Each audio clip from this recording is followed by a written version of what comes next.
नमस्कार दोस्तों, मैं नितेश आप सभी का स्वागत करता हूं आपके अपने YouTube चैनल स्टडी पॉइंट में। इस वीडियो में हम 14 जनवरी 2022 के कुछ महत्वपूर्ण करंट अफेयर्स के क्वेश्चंस करेंगे। इससे पहले यदि वीडियो पसंद आए तो वीडियो को लाइक करें, शेयर करें, साथ ही साथ चैनल को सब्सक्राइब करना न भूलें और बेल आइकन को प्रेस करें जिससे कोई वीडियो अपलोड हो तो सबसे पहले नोटिफिकेशन आपको मिले।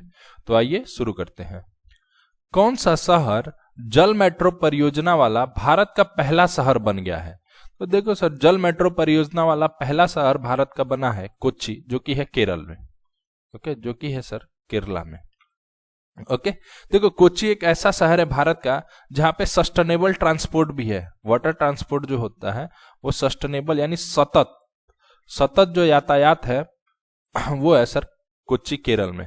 ओके, वाटर ट्रांसपोर्ट की बात हो रही है सर, ठीक है। तो अभी कोच्चि बन गया है जो कि केरल में है, जल मेट्रो परियोजना वाला भारत का पहला शहर। ठीक है, देखो ये जो जल मेट्रो परियोजना है बेसिकली एक आधुनिक प्रकार की नाव है, ठीक है, जो कि जिसमें पूरा मेट्रो की सुविधाएं होंगी। एक आधुनिक प्रकार की नाव है, ठीक है। और जो जल मेट्रो परियोजना के तहत जो पहली नाव इनोग्रेट की गई है वो की गई है सर, जो पहली नाव है वो है मुजिरिस, ठीक है। मुजिरिस नाव है सर इसकी पहली नाव, ठीक है। और ये पूरी जल मेट्रो जो परियोजना है इसको बनाने का कॉस्ट जो आ रहा है, जो खर्चा हो रहा है वो हो रहा है सर 747 करोड़ रुपए, जिसमें से 579 यानी 579 करोड़ रुपए दे रहा है जर्मन डेवलपमेंट बैंक। ये दे रहा है sir German development bank KfW, ठीक है। जो जर्मन डेवलपमेंट बैंक है KfW, ये दे रहा है सर इस परियोजना के लिए 589 करोड़ रुपए। टोटल खर्च आ रहा है सर 747 करोड़ रुपए के, ठीक है। ये लगभग आएगा आपको, ये यूरो में देता है, चूंकि ये जर्मनी यूरोपियन कंट्री है तो ये यूरो में लोन देते हैं 85 मिलियन यूरो के आसपास। ओके, तो 85 मिलियन यूरो का लोन दे रहा है sir German development bank KfW, ठीक है। KfW ने और भी लोन दिए हैं सर, जैसे सूरत मेट्रो को लोन दिया है इसने, जो सूरत मेट्रो बन रही है उसको भी हाल ही में लोन दिया है KfW ने। फिर मध्य प्रदेश को 140 मिलियन यूरो का लोन दिया है, 140 मिलियन यूरो का लोन दिया है KfW ने। और जो KfW है इसका हेडक्वार्टर है सर फ्रैंकफर्ट में। पूछा जा सकता है सर KfW का हेडक्वार्टर कहाँ है, तो ये है सर फ्रैंकफर्ट में। ओके, देखो पहली जल मेट्रो परियोजना वाला भारत का पहला शहर की बात करें तो वो है सर कोच्चि।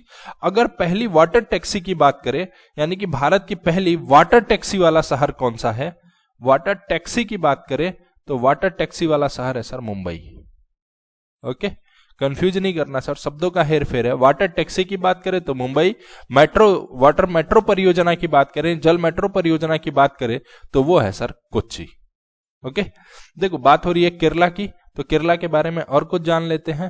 देखो सर, जो केरला हाई कोर्ट है, जो केरला का हाई कोर्ट है वो भारत का पहला पेपरलेस हाई कोर्ट हो गया है, यानी कि कागज रहित हाई कोर्ट, भारत का पहला पेपरलेस हाई कोर्ट।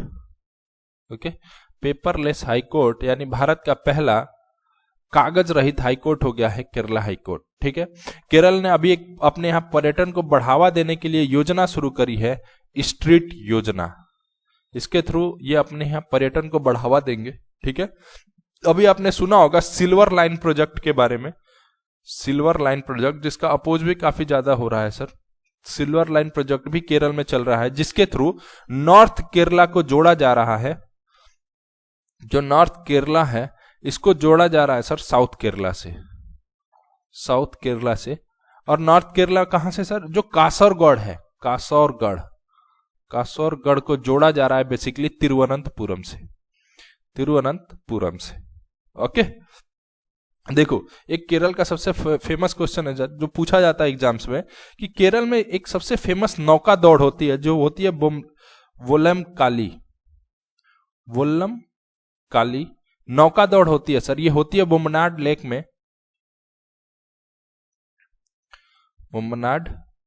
में। तो पूछा जाता है सर वोल्लम काली नौका रेस कहां होती है, तो ये होती है सर केरला में, ठीक है। अगस्त के महीने में होती है सर, ये अगस्त के महीने में होती है बोम्बनाड लेक में, ठीक है। इसे नेहरू बोट रेस भी कहते हैं, नेहरू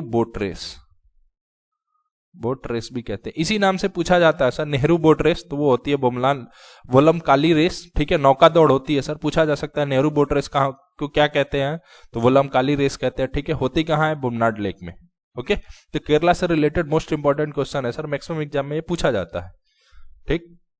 केरला के कुछ एक आइटम्स है सर जिनको जीआई टैग मिला है, जीआई टैग मिला है सर, जैसे नवारा चावल, नवारा का जो राइस है इसे मिला है जीआई टैग।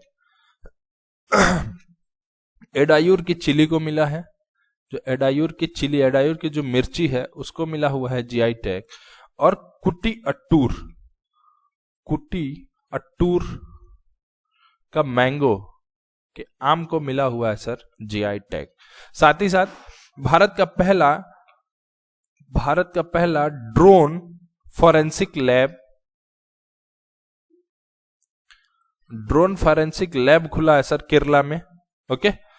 जो हेल्थ केयर इंडेक्स आया था अभी, नीति आयोग ने दिया था सर हेल्थ केयर इंडेक्स, उसमें केरला टॉप पे रहा बड़े राज्यों में, केरला रहा सर टॉप पे बड़े राज्यों में। और छोटे राज्यों की बात करोगे तो मिजोरम रहा टॉप पे। और यूटीज की बात करोगे, यूनियन टेरिटरी यानी केंद्र शासित प्रदेशों की, तो इसमें टॉप पे रहा सर दादर नगर हवेली, दादर नगर हवेली, ओके।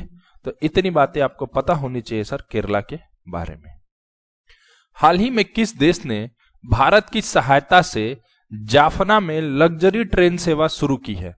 तो देखो सर, जाफना है श्रीलंका में, तो श्रीलंका ने शुरू करा है सर भारत की सहायता से जाफना में लग्जरी ट्रेन सेवा शुरू, ठीक है। देखो क्या हुआ है, जाफना जो डिस्ट्रिक्ट है वो प्योरली अगर आप देखोगे तो तमिल डोमिनेटेड डिस्ट्रिक्ट है, ठीक है। तमिल लोग यहाँ ज्यादा है, तमिल डोमिनेटेड डिस्ट्रिक्ट है।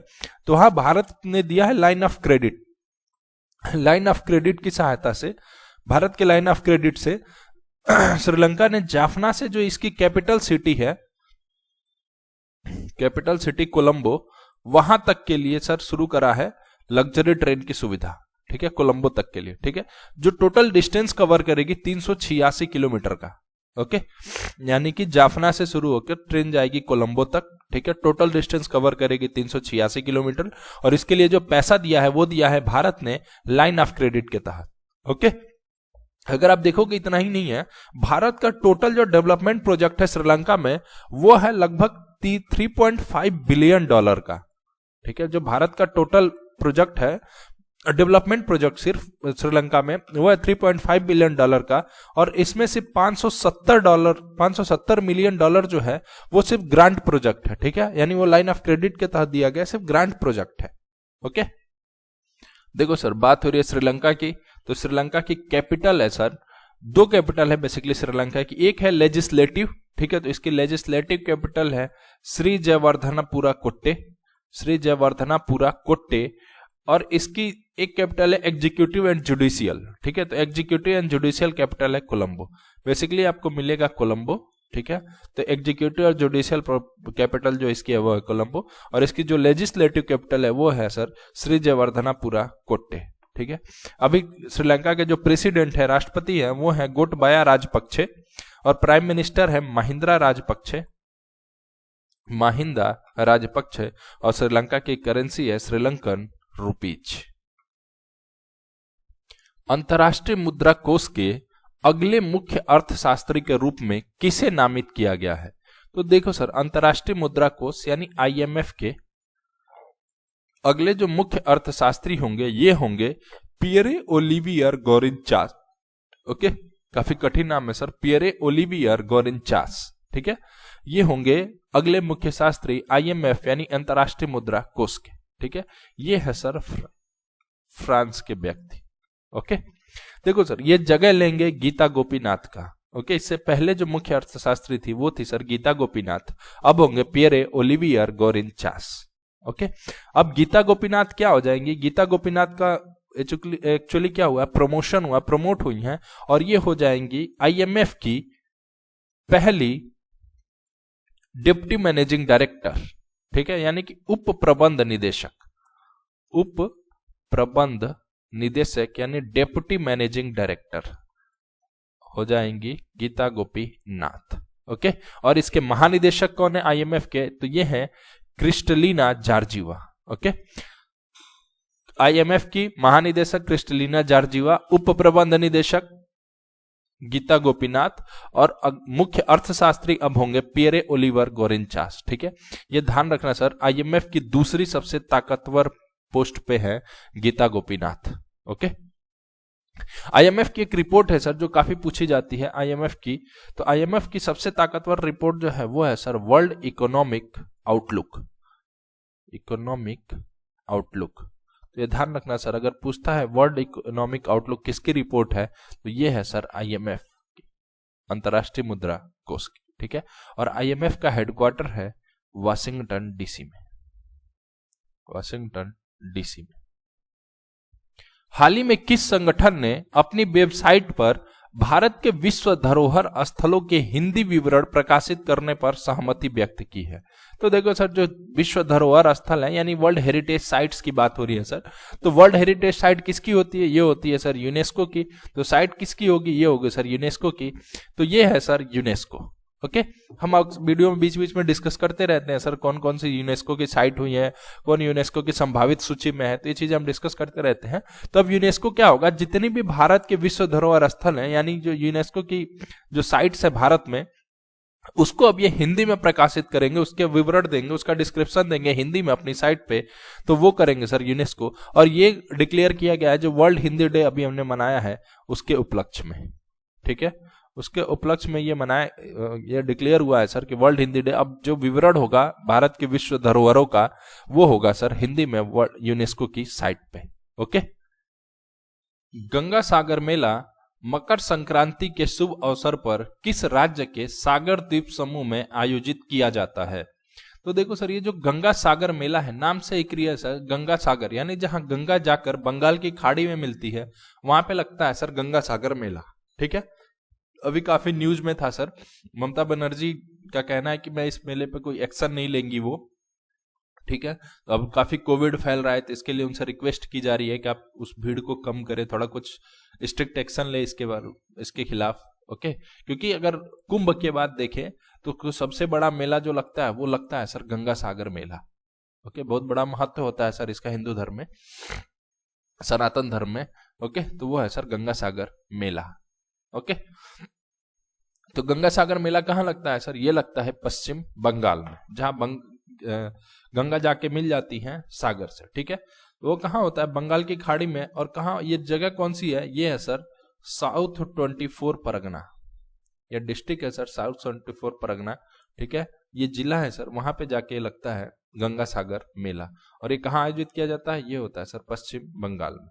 ठीक है, पश्चिम बंगाल की और एक चीज अभी हमने पिछले क्वेश्चन में डिस्कस किया यूनेस्को का, तो देखो सर पश्चिम बंगाल का जो त्योहार है दुर्गा पूजा, दुर्गा पूजा, दुर्गा पूजा को 14वीं यूनेस्को की अमूर्त विरासत के रूप में जगह मिली है।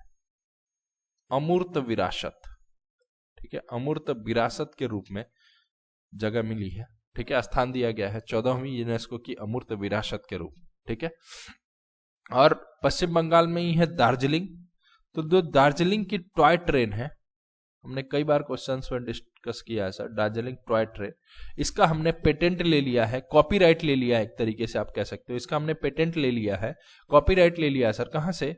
WIPO से। ओके, WIPO क्या है? वर्ल्ड इंटेलेक्चुअल प्रॉपर्टी ऑर्गेनाइजेशन, यानी विश्व बौद्धिक संपदा संगठन में। ओके, हमने इसका ले लिया है पेटेंट। और साथ ही साथ एक नई हमने टॉय ट्रेन चलाई है सिल्लीगुड़ी से रोंगटोंग तक, ये भी है सर बंगाल में, सिल्लीगुड़ी से लेके रोंगटोंग तक। ओके, ये हमने नई टॉय ट्रेन चलाई है। इंडिया स्किल्स 2021 नेशनल प्रतियोगिता में कौन सा राज्य शीर्ष पर रहा है? तो देखो सर, इंडिया स्किल्स 2021 नेशनल प्रतियोगिता में शीर्ष पे रहा है उड़ीसा।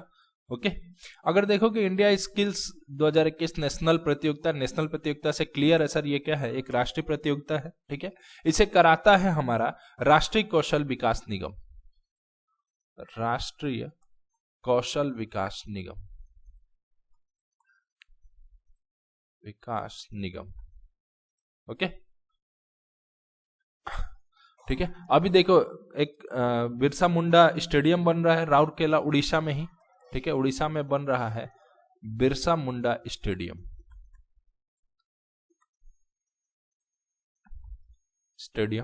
ओके, देखो उड़ीसा से एक फेमस क्वेश्चन पूछा जाता है, कोणार्क मंदिर, कोणार्क मंदिर कहाँ है? तो ये है सर उड़ीसा में। ओके। यात्रियों के खोए हुए सामान का पता लगाने के लिए किस रेलवे जोन ने मिशन अमानत शुरू किया है?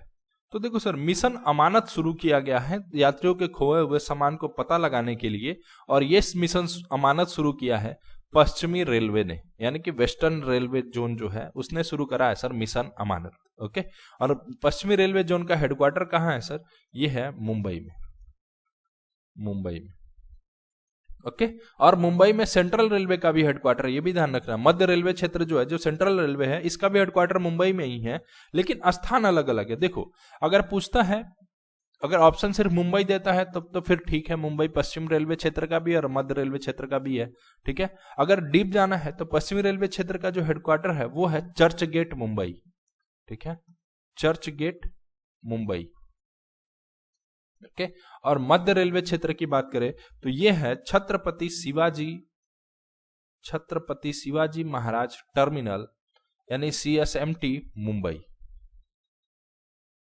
के, दोनों मुंबई में है बट अलग अलग लोकेशन है। ये छत्रपति शिवाजी महाराज टर्मिनल पे और ये है चर्च गेट मुंबई पे। ओके। पश्चिमी रेलवे क्षेत्र और मध्य रेलवे क्षेत्र। अभी रेलवे बोर्ड के चेयरमैन कौन बने हैं?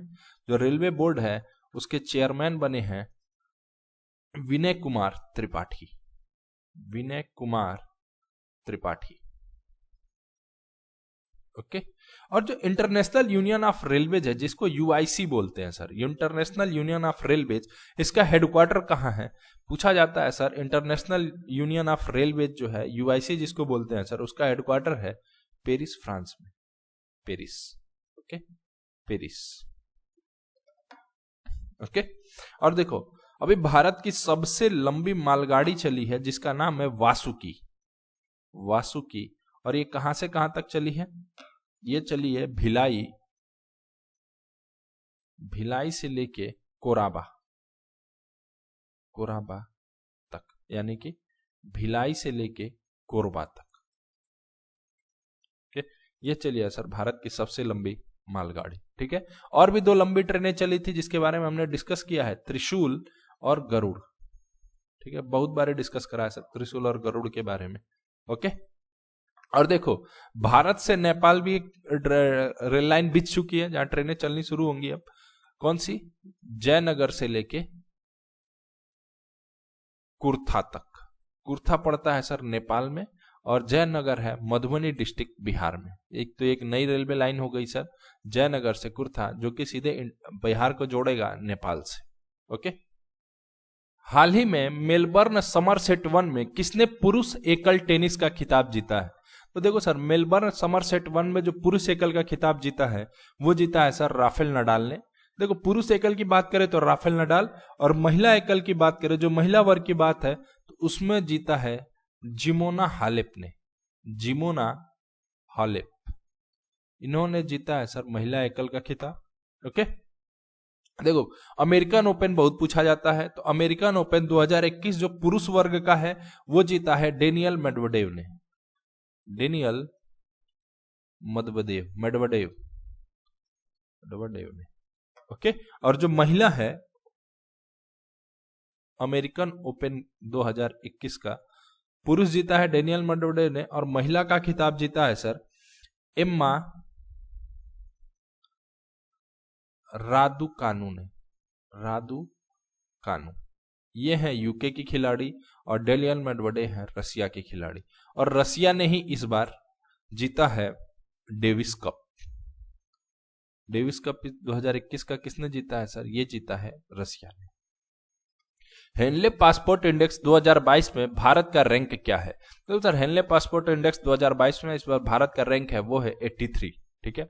तो भारत का स्थान है इसमें 83वां, यानी कि अब अगर आपके पास भारत का पासपोर्ट है तो आप टोटल 60 कंट्रीज ऐसी हैं, 60 देश ऐसे हैं जहां आप वीजा फ्री जा सकते हो या फिर वीजा ऑन अराइवल आपको मिल जाएगा, ठीक है। वीजा ऑन अराइवल या वीजा फ्री आप जा सकते हो दुनिया के 60 देशों में। ओके। भारत का रैंक रहा है हेनले पासपोर्ट इंडेक्स में 83। ओके। और इसमें पहले नंबर पे रहे जापान और सिंगापुर, पहले नंबर पे है सर जापान और सिंगापुर। ओके, यानी अगर आपके पास जापान और सिंगापुर का पासपोर्ट है तो आप 192 देशों में जा सकते हो वीजा फ्री या वीजा ऑन अराइवल पे। ओके, यानी सबसे टॉप पे रहा है जापान और सिंगापुर। ठीक है, जो हेनले रिपोर्ट है ये देती है हेनले, एक कंपनी है हेनले एंड पार्टनर्स।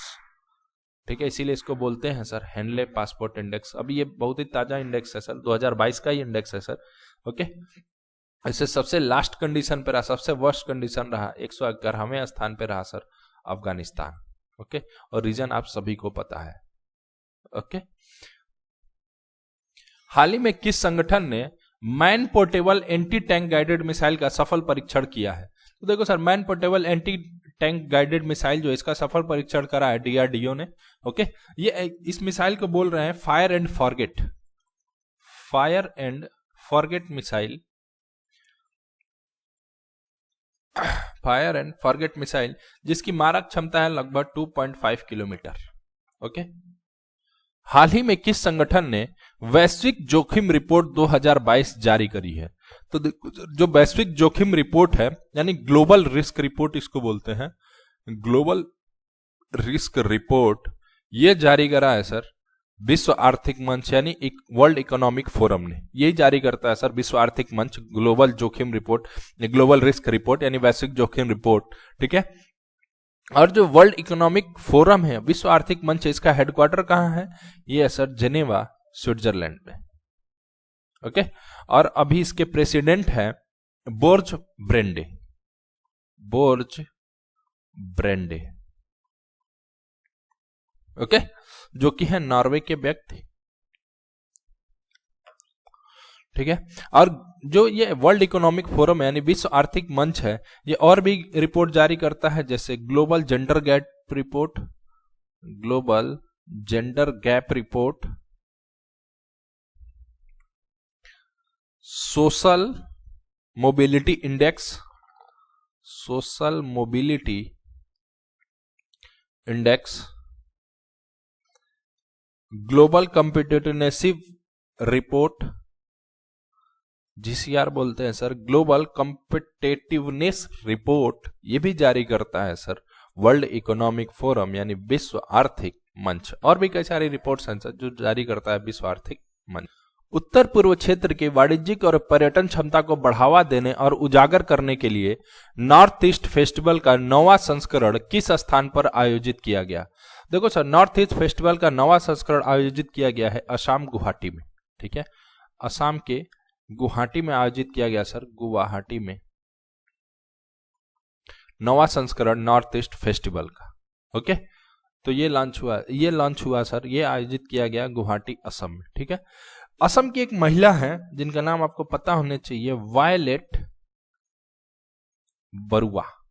ये महिला है सर, और ये पहली महिला है असम की जो कि आईजी ऑफ पुलिस के रैंक तक चली गई, यानी इंस्पेक्टर जनरल ऑफ पुलिस के रैंक तक चली गई हैं, वायलेट बरुआ। ठीक है, जो असम के टाइगर रिजर्व है काफी पूछे जाते हैं सर, कौन कौन से असम में है टाइगर रिजर्व? काजीरंगा, मनास, औरांग और नामेरी, ये 4 टाइगर रिजर्व हैं सर असम में। ओके, तो इस वीडियो में इतना ही। वीडियो पसंद आए तो वीडियो को लाइक करें, शेयर करें, साथ ही साथ चैनल को सब्सक्राइब करना ना भूलें और बेल आइकन को प्रेस करें, जिससे कोई वीडियो अपलोड हो तो सबसे पहले नोटिफिकेशन आपको मिले। जय हिंद।